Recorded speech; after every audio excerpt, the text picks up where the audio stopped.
Welcome to Geetha gallery.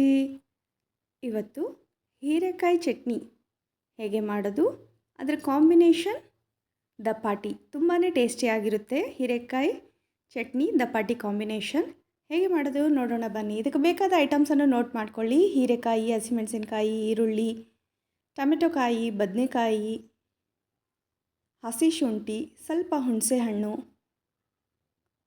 ಒಣ ಕೊಬ್ಬರಿ ಎಲ್ಲ, ಶೇಂಗಾ, ಹುರಿದ ಶೇಂಗಾ ಕಾಳು ಮತ್ತು ಎಳ್ಳು ಎರಡು ಹುರಿದಿದ್ವು. ಮೊದಲಿಗೆ ಒಂದು ಪ್ಯಾನಲ್ಲಿ ಎಣ್ಣೆಯನ್ನು ಹಾಕ್ಕೊಂಡು ಜೀರಿಗೆ ಒಗ್ಗರಣೆಯನ್ನು ಹಾಕ್ಕೊಳ್ಳಿ. ಆನಂತರ ಇದಕ್ಕೆ ಹಸಿಮೆಣಸಿನಕಾಯಿ, ಹೆಚ್ಚಿದ ಈರುಳ್ಳಿ, ಹೀರೆಕಾಯಿ, ಬದನೆಕಾಯಿ ಹೋಳು, ಹಸಿ ಶುಂಠಿ, ಸ್ವಲ್ಪ ಅರಿಶಿನವನ್ನು ಹಾಕ್ಕೊಂಡು ಚೆನ್ನಾಗಿ ಮೆತ್ತಗಾಗೋ ತನಕ ಫ್ರೈ ಮಾಡ್ಕೊಳ್ಳಿ. ಈ ಚಟ್ನಿ ತುಂಬಾ ಟೇಸ್ಟಿಯಾಗಿರುತ್ತೆ. 3-4 ದಿವಸ ಸ್ಟೋರ್ ಮಾಡಿ ಕೂಡ ಹಾಗೆ ಇಟ್ಕೋಬೋದು. ಫ್ರಿಜ್ನಲ್ಲಿ ಇಟ್ಟರೆ 15 ದಿವಸ ನಾವು ಸ್ಟೋರ್ ಮಾಡಬಹುದು. ಇದನ್ನು ಚಟ್ನಿ ಅಂತ ಕೂಡ ನಾವು ಇಲ್ಲಿ ಕರಿತೀವಿ. ಚೆನ್ನಾಗಿ ಫ್ರೈ ಆದ ನಂತರ, ಎಲ್ಲ ಸಾಫ್ಟ್ ಆದ ನಂತರ ಇದಕ್ಕೆ ಟೊಮೆಟೊಕಾಯಿ ಪೀಸಸನ್ನು ಹಾಕ್ಕೊಂಡು ಒಂದು 2 ನಿಮಿಷ ಟೊಮೆಟೊ ಪೀಸಸ್ ಮೆತ್ತಗಾಗೋ ತನಕ, ಸಾಫ್ಟ್ ಆಗೋ ತನಕ ಬೇಯಿಸ್ಕೊಳ್ಳಿ. ಇದು ಬೇಯೋ ತನಕ ನಾವು ದಪಾಟಿಗೆ ಹೆಸರು ಹಾಕ್ಕೊಳ್ಳೋಣ. ಇದಕ್ಕೆ ಬೇಕಾದ ಐಟಮ್ಸು ಹಸಿಮೆಣಸಿನಕಾಯಿ, ಎಳ್ಳು, ಜೀರಿಗೆ, ಅರಿಶಿನ, ಕರಿಬೇವು, ಕೊತ್ತಂಬರಿ ಸೊಪ್ಪು, ಸ್ವಲ್ಪ ಅಜ್ವಾನ, ಧನಿಯಾ ಕಾಳು, ಧನಿಯಾ, ಜೀರಿಗೆ, ಸ್ವಲ್ಪ ಉಪ್ಪು, ಅರಿಶಿನವನ್ನು ಚೆನ್ನಾಗಿ ಗ್ರೈಂಡ್ ಮಾಡ್ಕೊಳ್ಳೋಣ. ಗ್ರೈಂಡ್ ಆದ ನಂತರ ಇದಕ್ಕೆ ಕರಿಬೇವು, ಕೊತ್ತಂಬರಿ ಸೊಪ್ಪು, ಹಸಿಮೆಣಸಿನಕಾಯಿ, ಸ್ವಲ್ಪ ಉಪ್ಪನ್ನು ಹಾಕ್ಕೊಂಡು ಚೆನ್ನಾಗಿ ಗ್ರೈಂಡ್ ಮಾಡ್ಕೊಳ್ಳಿ. ಒಂದು ಬೌಲ್ನಲ್ಲಿ ನೀರನ್ನು ಕಾಯಲಿಟ್ಕೊಳ್ಳಿ. ನೀರು ಕುದಿ ಬಂದ ನಂತರ ಈ ಮಸಾಲವನ್ನು ಹಾಕಿ ಚೆನ್ನಾಗಿ ಕುದಿ ಬಂದ ನಂತರ ಬೆರಕೆ ಹಿಟ್ಟನ್ನು ಹಾಕ್ಕೊಂಡು ಚೆನ್ನಾಗಿ ಮಿಕ್ಸ್ ಮಾಡ್ಕೊಳ್ಳಿ. ಬೆರಕೆ ಹಿಟ್ಟು ಅಂದ್ರೆ ಮಿಕ್ಸ್ಡ್ ಫ್ಲೋರ್. ಲಾಸ್ಟ್ ವಿಡಿಯೋನಲ್ಲಿ ಬೆರಕೆ ಹಿಟ್ಟು ಹೇಗೆ ಮಾಡೋದು ತೋರಿಸ್ಕೊಟ್ಟಿದ್ದೀನಿ.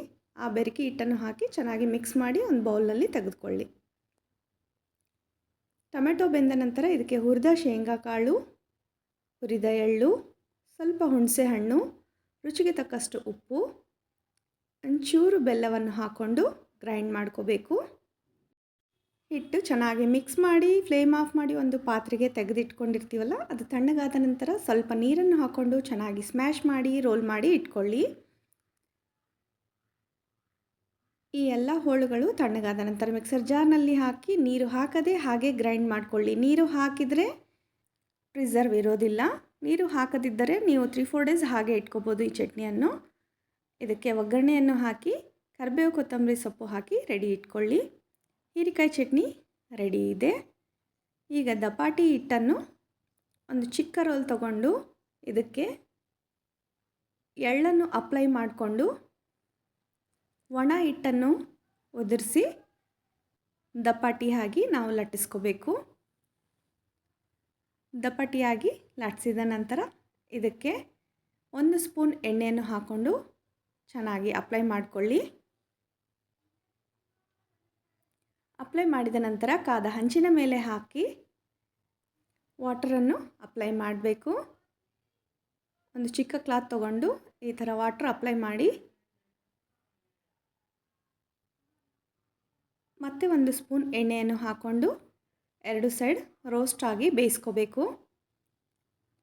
ಉತ್ತರ ಕರ್ನಾಟಕ ಫೇಮಸ್ ರೆಸಿಪಿ ದಪಾಟಿ ರೆಡಿ ಇದೆ. ತುಂಬಾ ಟೇಸ್ಟಿಯಾಗಿರುತ್ತೆ. ಇದಕ್ಕೆ ಕಾಂಬಿನೇಷನ್ ಹೀರೆಕಾಯಿ ಚಟ್ನಿ ಅಥವಾ ಯಾವುದೇ ಪಲ್ಯ ಚಟ್ನಿ ತುಂಬಾ ಟೇಸ್ಟಿಯಾಗಿರುತ್ತೆ. ಚಿಲ್ಲಿ ಫ್ರೈ, ಈರುಳ್ಳಿ ಮತ್ತು ಹೀರೆಕಾಯಿ ಚಟ್ನಿ ಜೊತೆ ಬಿಸಿ ಬಿಸಿ ದಪಾಟಿ ಸರ್ವ್ ಮಾಡಿ.